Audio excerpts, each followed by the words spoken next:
Imagine being worth hundreds of millions, and still being laughed at like a nobody. That's exactly what happened to Ava Durowe, a black CEO, when she stepped onto the tarmac at a Billionaire jet club.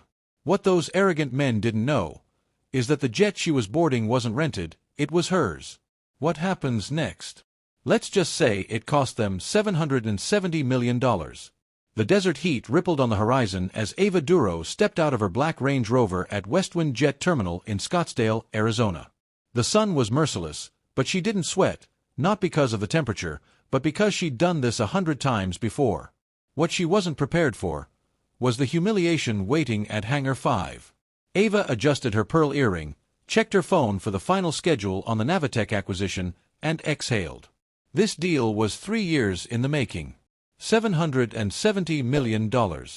Fully funded. Greenlit. By noon, her company, Durowe Global, would finalize the largest tech merger in its 10-year history. But first, a quick flight to Palm Springs for a private meeting with the Navitec board, at a jet club she wasn't even supposed to visit. The CEO of Navitec, Doug Redford, had insisted. "Come meet the boys," he'd said. "You'll love it. Just jets, cigars, and capital." His voice had oozed that greasy charm of men who only saw Ava as a diversity hire. But Ava wasn't new to this. She'd survived worse. As she walked across the hangar, wearing a sleeveless cream blouse, tan slacks, and low heels, simple but sharp, 3 men near a private jet burst into laughter. Hey, you lost, sweetheart," one of them shouted. Ava paused. She didn't turn, not yet. "Maybe she's delivering lunch," another said, nudging the first with a smirk. "Or cleaning the plane." "Let me guess," the third man said, raising his voice. "You're here for pictures, huh? Tourists go back through Terminal C." She turned slowly. The 3 men were all dressed in expensive suits, sipping whiskey on the steps of a white Gulfstream G700. The Navitec logo was stamped on the tail. And next to it, parked in clean silence, was her own jet, a matte gray Bombardier Global 7500. Ava smiled, calm, deliberate, and walked toward them. "Good morning, gentlemen," she said. "Lovely day to lose $770 million, isn't it?" The laughter stopped. The tallest one, Mark Langston, Navitec CFO, blinked twice. "Wait, you're Ava." She gave a half-smile. "Ava Durowe, CEO of Durowe, the company buying yours." Redford came out of the plane just in time to catch the aftermath. His face paled. "Ava, you're early."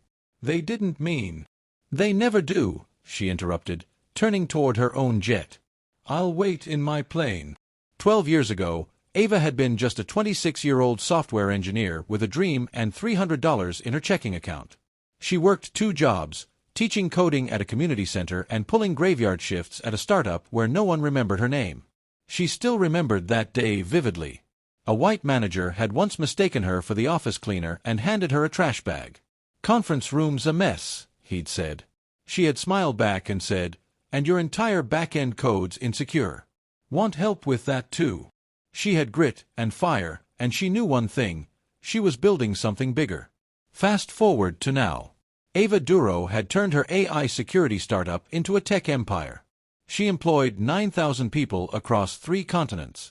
And Durotech's software, used by the Pentagon, Fortune 100s, and even NASA.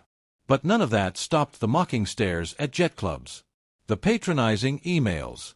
The men who looked her up and down before looking at her resume. Inside her jet, Ava sipped lemon water as her assistant, Brielle, stood near the cockpit. "You want to pull out of this deal, Ava?" Brielle asked carefully. "You're well within rights." Ava stared out the window. The Navitec board was waiting at a resort an hour away.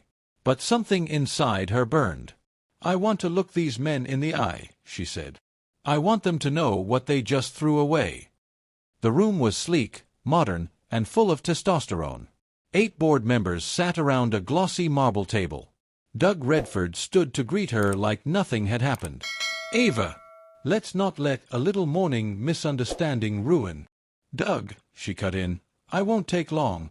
She walked to the front of the boardroom, opened her tablet, and pulled up the final merger documents.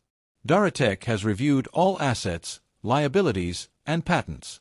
We were prepared to offer $770 million in a mixed equity cash deal. That offer is now withdrawn." Dead silence. "Withdrawn," Langston said. Wait. You're making a decision based on what? Jokes? Teasing?" "No," Ava said. "On pattern recognition." Redford raised a hand. "Let's not be emotional. Doug, I am the least emotional person here.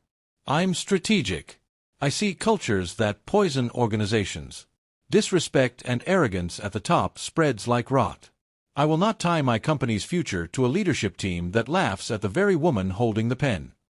One of the younger board members, maybe in his late 30s, cleared his throat. "You understand that this will sink our valuation?" Ava turned to him. "Then maybe you should have spoken up on the tarmac." News broke fast. Daratech had pulled out. Navitech stock plummeted 37% in 3 days. Redford stepped down. Langston vanished from LinkedIn. Investors sued the board for negligence. Ava. She bought another company, one of Navitech's rising competitors, for half the price. 6 months later, she signed a $1.1 billion cybersecurity deal with the U.S. Department of Defense. Ava returned to Westwind Terminal, but this time, alone. She stepped onto her jet calmly, as 2 pilots saluted her. A new young staffer at the lounge stopped her shyly. "Ms. Durowe," he said. "Just wanted to say, my sister's in engineering. She follows everything you do." Ava smiled. "Tell her to keep going, and to never let anyone tell her where she belongs." As the jet took off, the runway blurred beneath her. She looked down at the shrinking airport and whispered to herself, "Respect can't be bought, but it can be taken away." Some people think power is about money or jets or boardrooms. But real power is knowing your worth, walking away when it's not respected, and never letting arrogance go unchallenged. If you ever feel like you're not being seen, remember Ava Durowe. Because when you know who you are, no one else gets to define your value. Hit that like button if you believe in walking away with dignity. And let me know, what would you have done in Ava's shoes? Thanks for watching.